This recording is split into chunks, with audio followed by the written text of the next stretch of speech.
Hi అండి. నమస్తే. Welcome back to my channel Mayuri's kitchen and creation. ఈరోజు నా స్టైల్ బెండకాయ ఫ్రై ఎలా చేయాలో చూద్దామండి. బెండకాయలని వీడియోలో చూపిస్తున్న విధంగా కట్ చేసుకోవాలి. బెండకాయలు తినటం వల్ల బాడీలో షుగర్ లెవెల్స్ కంట్రోల్‌లో ఉంటాయి. అండ్ డైజెషన్‌కి చాలా మంచిది. రోగనిరోధక శక్తి, యాంటీ ఆక్సిడెంట్సు, ఫైబరు అన్నీ చాలా ఉంటాయండి దీంట్లో బెండకాయలో. చాలా మంచిది.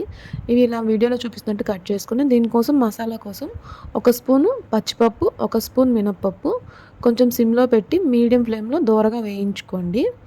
అవి వేగేలోపు ఒక మిక్సీ జార్ తీసుకొని కొంచెం ఎండు కొబ్బరి ముక్కలు, ఒక 2 స్పూన్స్ ఎండు కారము మీ స్పైసీకి తగ్గట్టు, అండ్ ఒక 10-12 వెల్లుల్లి రెమ్మలు, కొంచెం జీలకర్ర వేసి ఒకసారి గ్రైండ్ చేయాలి. తర్వాత మనం ముందుగా వేయించుకున్న పప్పుల్ని కూడా కోర్స్‌గా వేసి గ్రైండ్ చేయాలి. స్టవ్ వెలిగించి బాండి పెట్టి దాంట్లో కొద్దిగా ఆయిల్ వేసుకొని నేను డీప్ ఫ్రై కొద్దిగా ఆయిల్ వేసి దాంట్లోనే ఫ్రై చేస్తున్నాను. మీకు కావాలి అంటే డీప్ ఫ్రై లాగా కూడా చేసుకోవచ్చు. అన్ని బెండకాయల్ని దానిలో ఉన్న జిగురుతనం పోయే వరకు వేయించుకోవాలి అండి. తర్వాత అదే బాండిలో కొద్దిగా నూనె ఉంచి కొంచెం పల్లీలు, శనగపప్పు, మినప్పప్పు, ఆవాలు, జీలకర్ర వేసి తాలింపు వేగాక ఉల్లిపాయలు, పచ్చిమిరపకాయలు, కొంచెం కరివేపాకు కూడా వేసి వేయించుకోవాలి.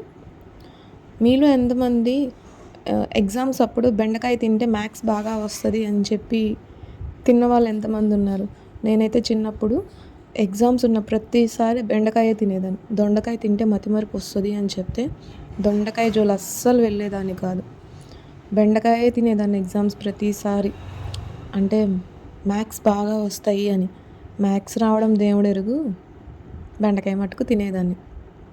నాలా ఎంతమంది మీరు కూడా ఇలానే చేశారు? తర్వాత మనం ముందుగా వేయించుకున్న బెండకాయ ముక్కల్ని కూడా వేసేసి రుచికి సరిపడినంత సాల్ట్, మనం ముందుగా ప్రిపేర్ చేసి పెట్టుకున్న కారం ఉంది కదా, ఆ కారం కూడా వేసి ఒకసారి కలిపేయాలి. ఉప్పు కారం ఇక్కడే ఒకసారి అడ్జస్ట్ చేసుకోండి చూసుకొని. ఇది వెల్లుల్లి ఉంది కదా, అందుకని పచ్చివాసన పోయే వరకు కొంచెం సిమ్లో పెట్టి మగ్గనివ్వండి. అంతే అండి. ఇది డీప్ ఫ్రై లాగా ఉండదు, అలా అని పులుసు కూరలాగా ఉండదు.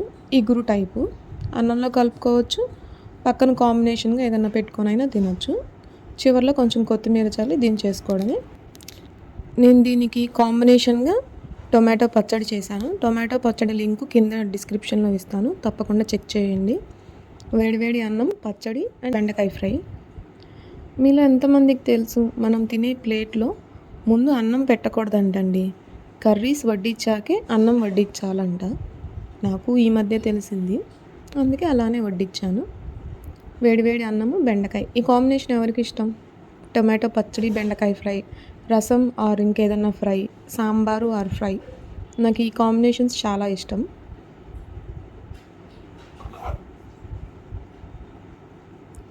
తప్పకుండా ఎలా వచ్చిందో ట్రై చేసి నాకు కంపల్సరీగా కామెంట్ చేయండి.